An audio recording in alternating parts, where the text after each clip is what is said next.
네, 이재명 후보에게 묻겠습니다. 네. 제가 볼 때는 통상 문제를 해결하기 위해서는 대통령의 외교적 신념, 네. 그리고 국제사회에서 얼마나 신뢰하느냐, 이게 매우 중요하다고 봅니다. 네. 그런데 우리 이재명 후보께서는 성남시장을 할 때 2017년에는 네.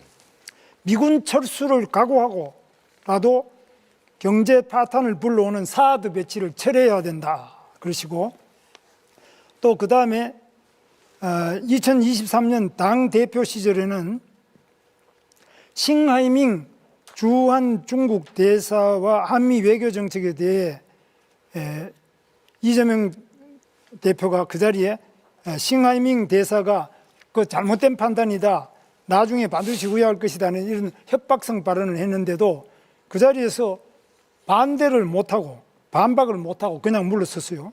그 다음에 또 중국과 대만 사이의 문제에 대해서도 그게 2024년 당대표 시절입니다.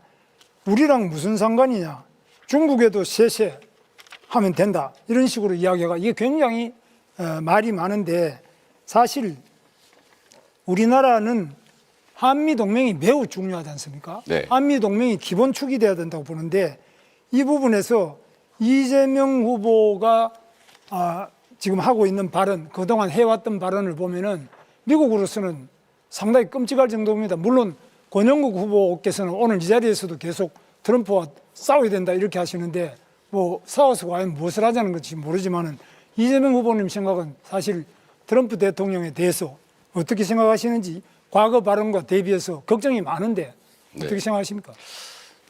걱정 안 하셔도 됩니다. 네. 제가 말씀을 드리자면 한미 동맹은 중요하죠. 그리고 앞으로도 계속 확장 발전돼 가야 됩니다. 안보 동맹에서 이제 경제 동맹, 포괄 동맹으로 발전해 가야 되는 우리 외교의 기본축인 것은 분명하죠. 그렇다고 해서 거기에 완전히 의존하는 건 안 된다. 우리가 중국이나 러시아와 관계를 완전히 또 배제하거나 적대적으로 일부러 갈 필요는 없다. 제가 그 말씀을 드리는 것이고, 외교는 언제나 국익 중심으로 실용적으로 접근해야 된다. 이 말씀을 그렇게 드린 겁니다. 그런데 배제하자 이렇게 말하는 사람도 없고요. 그래서 우리는 한미 동맹을 기본축으로 할 때라야만, 또 미군이 우리 한반도에 한국에 주둔할 때라야만 우리가, 중국도 우리를 외교 상도로서 제대로 대하지. 만약 미군도 없고 우리는 핵도 없고 아무도 없고 동맹이 없다, 이럴 때는 중국이 과연 우리나라를 제대로 대접을 하고 또 상대를 하겠느냐, 이런 점에서 한미 동맹이 기본축이고, 또 쉽게 말씀드리자면 6.25 때도 중국 공산당은 우리나라에 쳐들어와서 우리 적국이었지 않습니까? 미국은 우리를 도와줘가지고 우리 대한민국을 지킨 당사자 아닙니까? 그런데 어떻게 미국과 중국이 같은 수준이 아니잖아요. 그리고 분명히 그 중국은 북한하고도 가깝지만은 특히 6.25 때 우리 적국이었지 않습니까? 그런 점에서 그 아주 비슷하게 보고 중국도 중요하다, 러시아도 중요하다, 미국도 중요하다, 이건 아니죠. 그러니까 비중이라는 걸 당연히 고려해야죠. 똑같이 한다 그런 게 아니고요.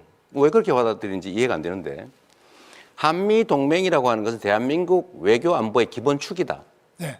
발전시켜야 된다. 심화시켜야 된다. 분명하고요. 한미일 협력체제, 안보 협력도 반드시 필요하다. 그러나 그렇다고 해서 거기에 완전히 몰빵, 올인해서는 안 된다. 중국과 러시아의 관계도 우리는 중요하기 때문에 잘 관리해야 된다. 이 말씀을 드리는 것인데요. 너무 자꾸 극단화시키지 말라니까. 이 외교라는 게 얼마나 섬세하고 예민한 문제입니까? 좀 이렇게 여유 있게, 유동성 있게, 실용적으로, 실사구시적으로 접근할 필요가 있다는 말씀을 다시 한번 드립니다.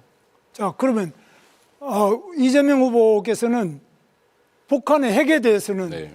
어떤 해법을 가지고 있습니까? 제가 가지고 있는 해법은, 북한의 핵에 대한 것은 미국과 협력해서 미국의 주한미군이 주둔해서 있고, 또 미국의 핵 잠수함이나 전략 전폭기 같은 것, 또 괌에 주둔하는 미군이나 주일 미군, 이런 부분들이 전부 연대해서 북한의 핵에 대응할 수 있는 2중, 3중의 방어막을 치고, 방어뿐만 아니라 필요할 때는 북한의 네. 그 핵심적인 지휘부를 완전히 괴멸시킬 수 있는 바로 보복 타격 이런 것들을 확실하게 우리가 확보할 때라야만 우리 안보가 유지되고 안보가 경제 아닙니까? 네. 안보가 없는데 통상이 어디 있고 경제가 어디 있습니까? 그런 면에서 어떻게 생각하십니까? 지금 이제 복잡하게 설명하신 거를 보통 우리는 핵 억지 확장이라고 그러죠. 네. 지금 그거는 이 한미 간에 충분히 협의가 돼서 이미 상당 정도 장치들이 만들어져 있습니다. 그리고 한반도 핵은 우리는 기본적으로 북이 핵을 가지고 있으니까 우리도 핵을 갖자 이런 방식으로는 일본도 핵무장하고 동남아도 핵무장하고 해서 핵 도미노 현상을 부르기 때문에 쉽지가 않고 두 번째로는 이 미국이 승인할 리도 없고 국제 핵 확산 조약을 탈퇴하고 북한처럼 경제 제재를 견뎌야 되기 때문에 그렇게 해서 할 수는 없는 거죠.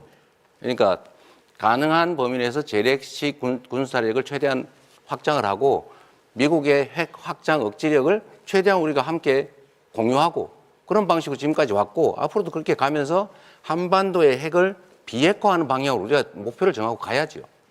그래서 그런 점에서 뭐 비핵화는 지금 매우 어려운 상태입니다만 저는 이제 핵 균형으로 가져가야 된다 이렇게 보는데 지금 그렇게 하려면 한미 동맹이 기본 축이 돼서 이것을 강화해야 되는데 계속 반미 발언을 계속하고 그걸 두둔하고 또 지금 그런 진보당 같은 경우는 확실한 반미 아닙니까?